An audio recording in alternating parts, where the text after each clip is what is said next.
نگینا شاروپووا دکتر علم طب پروفسور معاون سابق سروزیر تاجیکستان فرزند یکی از عالمان و طبیبان مشهور تاجیک پروفسور منهاج غلاموف روز 27 ایون در سن 62 از عالم چشم پوشید.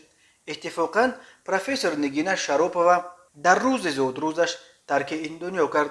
درباره درگذشت او در فیسبوک مظفر عبیدجانوف خبر داد.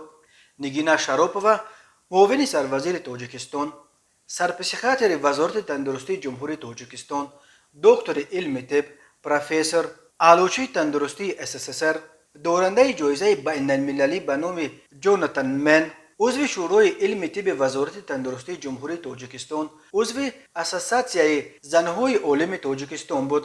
نگینا شاروپووا 27 ایون سال 1959 در شهر دوشنبه در خانواده عالم و طبیب معروف روانشناس پروفسور منهاج غلاموف به دنیا آمده است.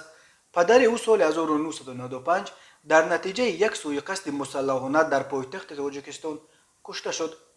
نگینا شاروپووا نیز کسب پدر را انتخاب کرده سال 1982 دانشکده طبی تاجیکستان به نام ابوعلی ابن سینا را ختم کرده و سالهای طولانی در کافدرهای پسیخیاتری در دانشکده طبی و دانشکده تکمیل اختصاص طبیبان کار کرد. از سال 1999 تا سال 2004 معاون سروزیر تاجیکستان عاید به مسائل اجتماعی و سپس در سال 2006 معاون وزیر تندرستی بود. از سال 2006 در دانشگاه طبی به حیث مدیر کافدره پسیخیاتری و نرکولوژی به نام پدرش پروفسور منهاج غلاموف کار میکرد.